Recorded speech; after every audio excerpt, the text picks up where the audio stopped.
Ronald Voughs, Ronald S. Voughs. My date of birth is March 29th, 1945. I was born in Philadelphia, moved to Haddonfield at the age of 3, where I went to live with my grandaunt and uncle, Charles and Emma Hill. They lived at 200 Ellis Street. That's where I was raised, 200 Ellis Street. And we were down the hill. Where we lived, it was considered down the hill. To the point, Potter Street and Ellis Street came together. That was known as the Point. And when you crossed the bridge into Delaware Township. The liquor store was across the bridge. There was no alcohol, and it still isn't any alcohol in Haddonfield. So those were the contexts of relative things that you did. We played. When I was 5, I went to Central School, kindergarten. Had a great time in school, enjoyed myself. 1952, we moved out of Haddonfield. And for us at that time, I read the other interviews, and people lived on Lincoln Avenue and on Douglas Street. We lived at the Point. They were little more than slave quarters.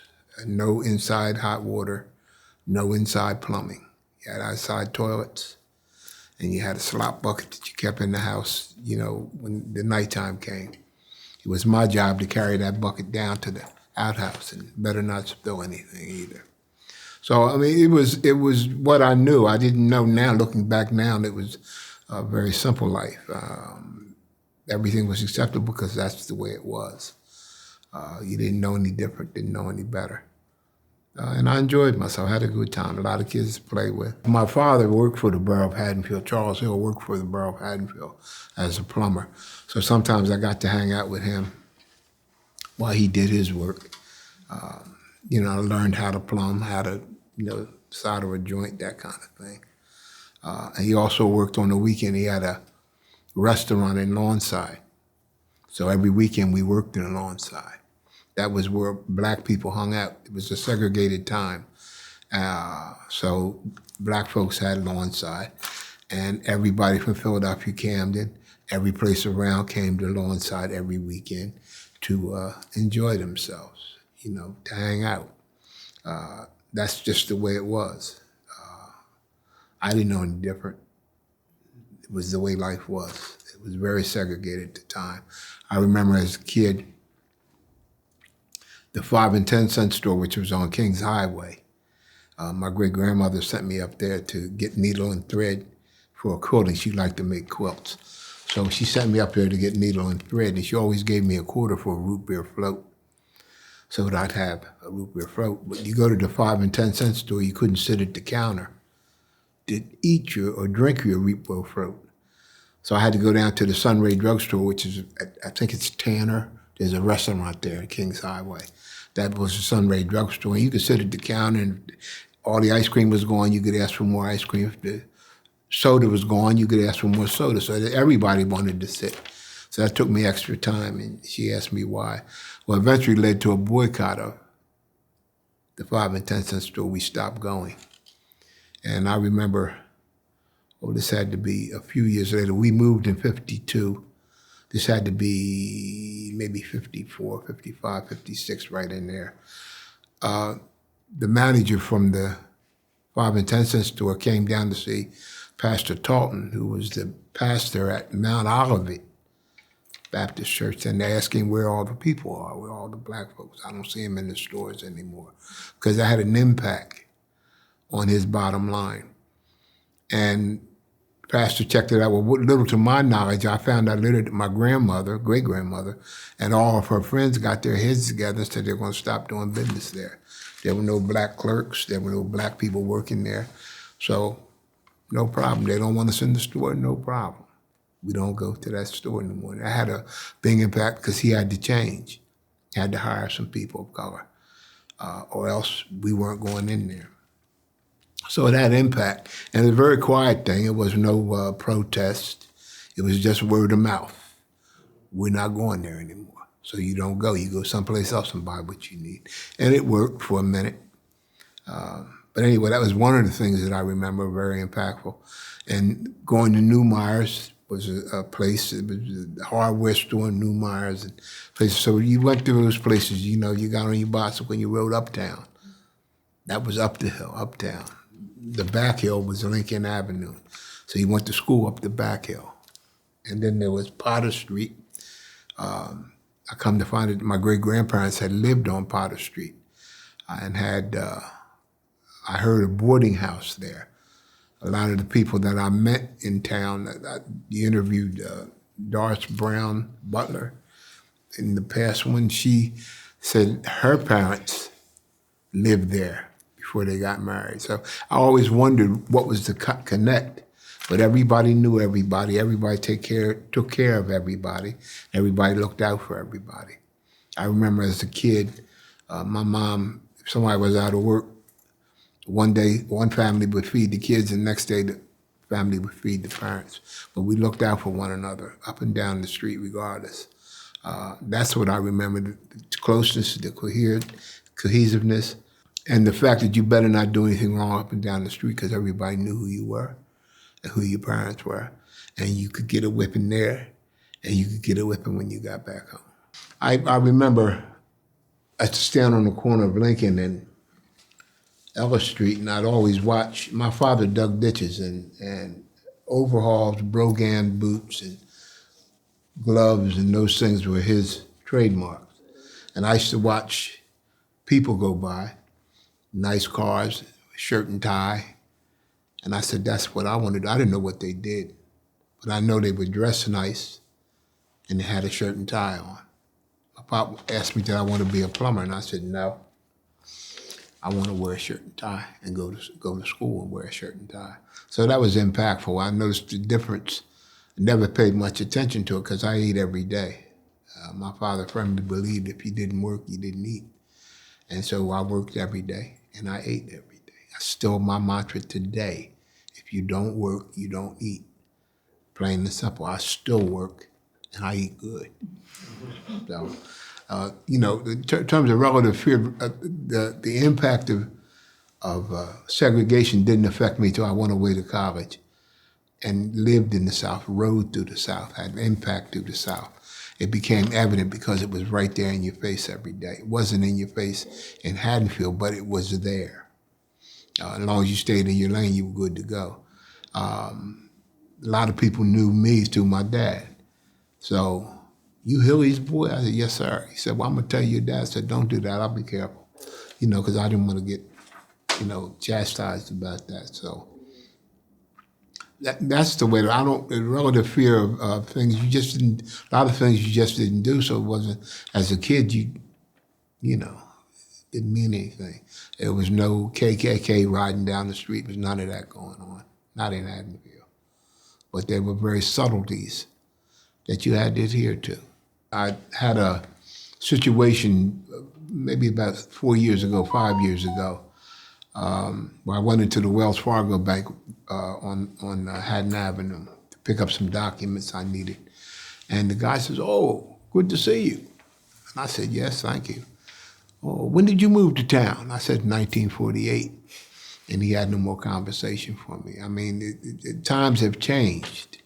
And people that grew up in Haddonfield then have moved on. You know, they just don't maintain. It was very little in Haddonfield for you to do as in terms of employment. So you moved to where you could work, and you raised your families accordingly. So if you don't work, you don't eat. And my pop was a strict one. He said,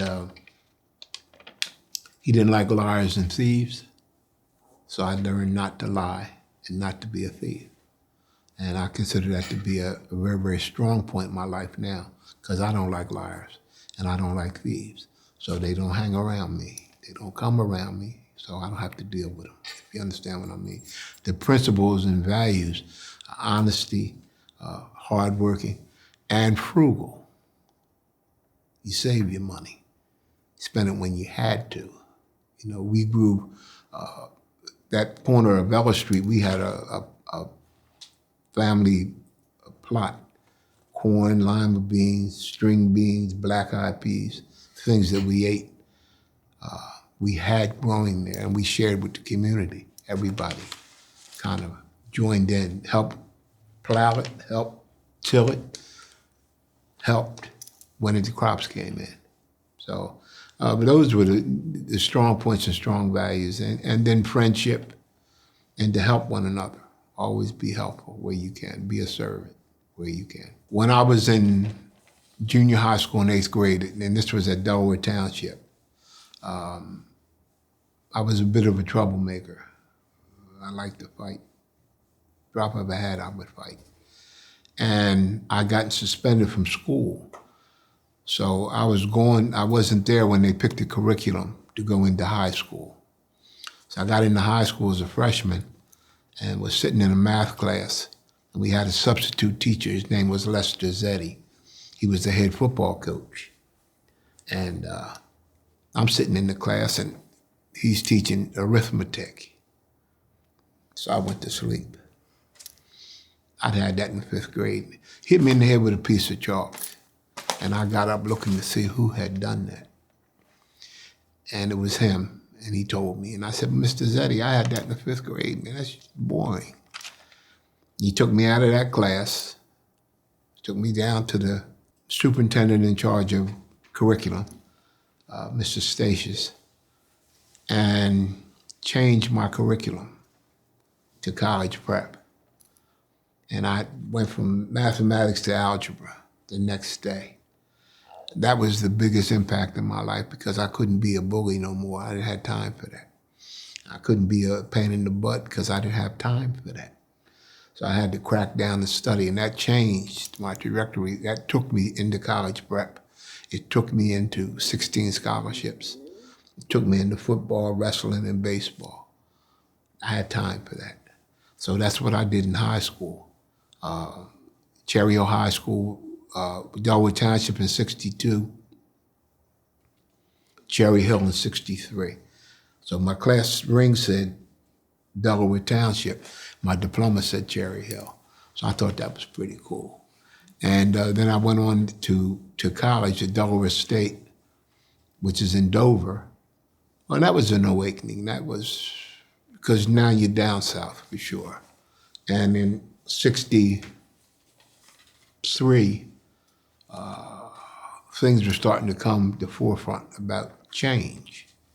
And I was in school doing some of that. We had sit-ins and we did things like that. Hopefully presented a change because it was racist in Dover. You know, you couldn't hear white fountains, colored fountains and all them things, which weren't in Haddonfield. We couldn't go to the little theater. You had to sit upstairs in the little theater. That was right there on Haddon Avenue, Kings Highway, the corner of Haddon Avenue, Kings Highway, the little theater. It's a Cleaners now, I think, or it was. But, and only one day a week you could go. And the same thing with Mount Well Swimming Pool, only one day a week you could go. We used to sneak in, but only one day a week you were supposed to go. It was a county pool. Those things were pain in the butt, but you lived with them. You know what I mean? You lived with them. So I think that 9th grade experience with my coach, who became my coach and my friend, changed my impact. It changed the way I thought. I no longer thought about not doing. I thought about doing and pushing and learning. And thank God for Mr. Zetti. I learned calculus and trigonometry, plane and solid geometry. I learned all that and enjoyed every bit of it. So those were the impactful things to me. And then to go on to college was an experience. I met my wife in college. Started out in insurance. I couldn't sell insurance, so I had to change. And I went to banking, became a bank manager, banking officer at Provident National Bank in Philly. About 85 or 86, things changed then in terms of what was the sensitive minority at that particular time. And women's rights came to the forefront. Black lives moved to the secondary state, and now women's rights became, and that impacted that. I soon became disenchanted with that. and went back to cooking. Found a job at the racetrack. I'm trying to think of the name of it now. But anyway, it was a 5-star restaurant at the Garden State racetrack. I went back to cook, peeling onions, peeling carrots, peeling everything. I had cooked all my life with my dad. He had his restaurant. So I knew basics, but at this particular time, I went back there. I started peeling onions and peeling potatoes. I left there as a sous chef saucier. I firmly believe the cream always rises. When I was a kid, we used to get milk from Holly Ravine, and the cream would always be at the top. So you learn not to shake the bottom of pop like the cream, so he called her. Pour the cream off, and we could drink the milk at that time. But you learn those things, so you keep doing. I had a responsibility. I had a home. I had a wife. I had kids. So you keep pushing. You go to work. That's what happened. I went to work as a cook, and I stayed with it until I retired in 2008. I retired as executive chef at Rutgers Camden. So cooking became my flavor. And that's why I still cook. Very few black people in Haddonfield. Very few. If I can be asked, when did I move in? And and I was raised here. I've had times when, riding through people look, but I was raised, rode my bicycle in these streets, walked these streets way back when, and you just don't see it anymore. So it's a relative thing that's non-existent almost in Haddonfield. The guys who played football in the 50s, Pony Wilson, Don Burton, Peyton May, Sonny May, Bobby Burton, these were all guys that I admired. They were good football players and fine athletes and gentlemen. So you emulated them. You always were nice. You said hello. You were polite, and you did those kinds of things because it was more acceptable than being any other way. They were people who influenced me. I mentioned Coach Eddie and all of the guys who were football coaches for me at Delaware Township were very influential in my perspective to life. You soon learn to strive to do the best you can. You don't have to be the best, just do your best. And it will carry you where you have to go. Everybody was friends, we all. The crew from Haddonfield, the crew from Batesville, I don't know, we all grew up together, and there had to be 14, 15 of us. I lived across the street from the Mays. Thomas May, I guess he recently died not too long ago, the funeral director. He and I were 1 year apart, so we learned to swim together, we learned to play ball together, we did all together, we learned to wrestle together, because Sonny, Peyton all wrestled at Haddonfield. So it's hard to say any one particular person. Everybody influenced everybody because we were all in the same pot, so we all stewed together, you know what I mean? So there were no bad eggs, no bad people. We stayed away from them. Hitting my first home run, making my first tackle, making my first pin. Those were, things I did, baseball, football, and wrestling. Some of the bad experiences, I have 8 stitches. I got that in 1966 or 67, I forget exactly. I was courting my wife then. She lived in Germantown.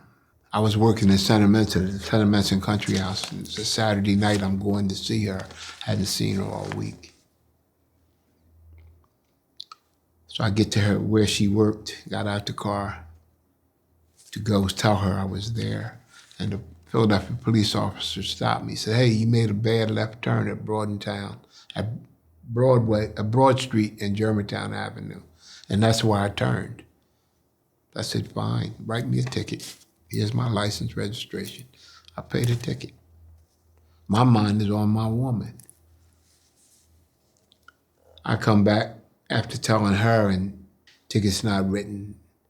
I say something, perhaps I shouldn't say, but I express myself in Spanish.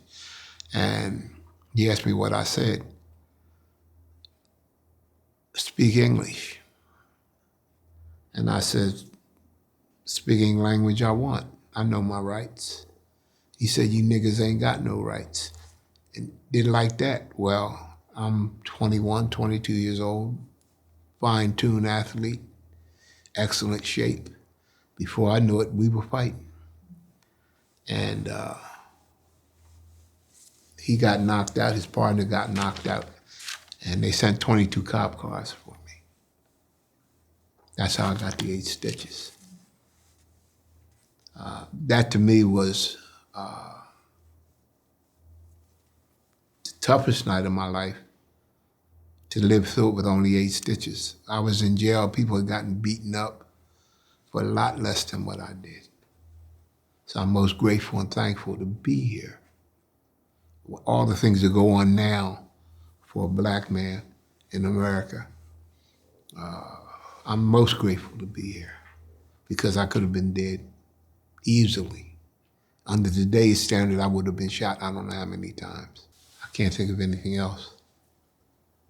You learn to live, you learn to adjust, you learn to adapt, and you learn to move on quickly. And that's my lesson that I learned today, to adapt, adjust, and move on. Don't linger too long. Don't get hung up in getting angry over something. I've learned not to argue. If we don't agree, I have no more to say. And as soon as you're comfortably quiet, I'm going my way. I've learned that. I've learned not to be confrontational, because it gets you nowhere. My dad told me this, that if you're arguing with a fool, if someone sees you, they don't know which of you are the fool. Listen, I watched my mom when I was growing up. We take the ham bone, we used to go get smoked ham, and it was down in the basement. I'm talking on Ellis Street now. The coal bin, because we had coal. That was an experience. The potbelly coal stove in the kitchen. I learned to cook bacon and eggs on it when I was 5. Every day, my dad and I had breakfast. Either he would get up, I learned to make eggs over easy. I learned to make coffee and bacon. I couldn't use the gas stove because it had an adjustment on it, but the coal stove, you put the pan on the stove when it got hot. If it got too hot, you took it off. Easy, the fire was contained, so you couldn't burn the house down, you feel me? Anyway, that used to go out on occasion. And my father taught me how to clean it, how to kindle it, how to light it.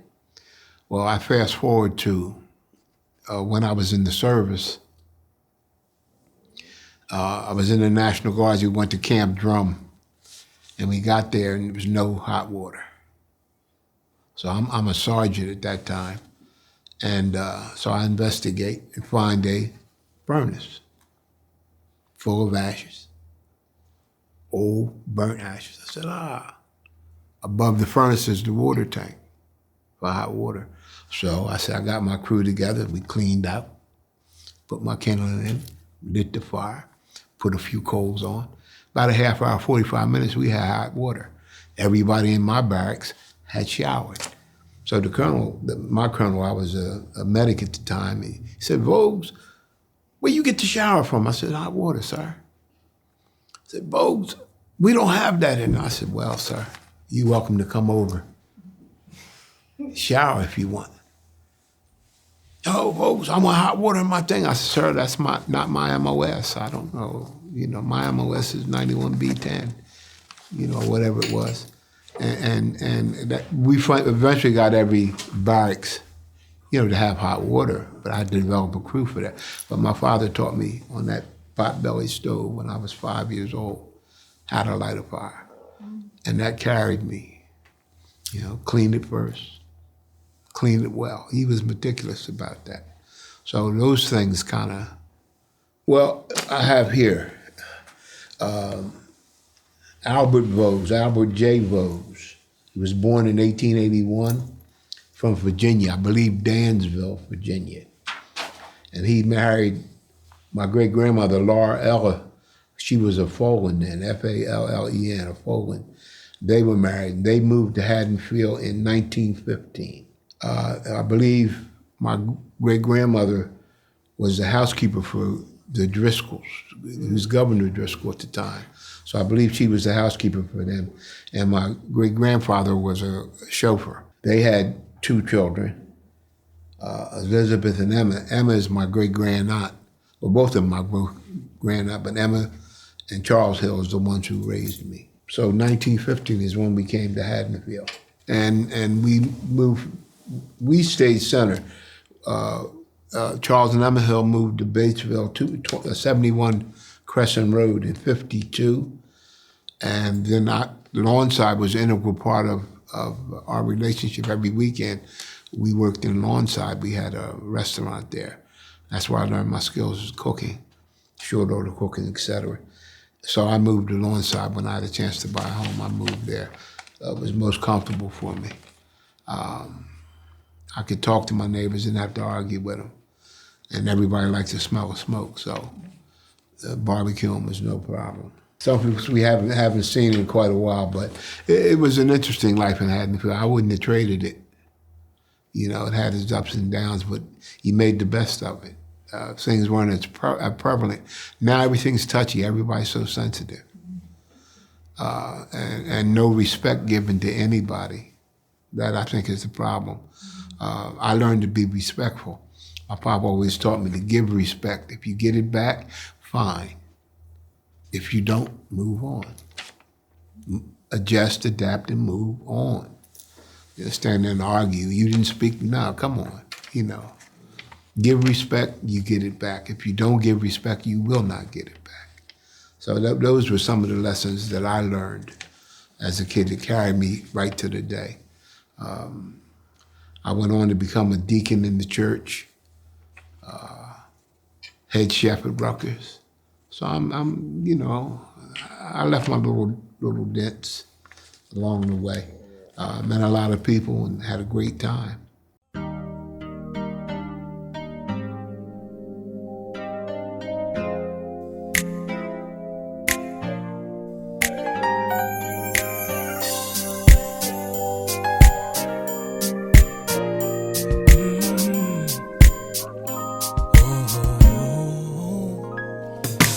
Always be proud of what you've overcome, and always be proud of all the battles you've won, and always be proud of all of your darkest days, the tears you held back when you walked away, and always be proud of your mom and your dad, and whatever affair that they once had. Always be proud of your very first kiss, and always be proud of every friend that you miss. Oh.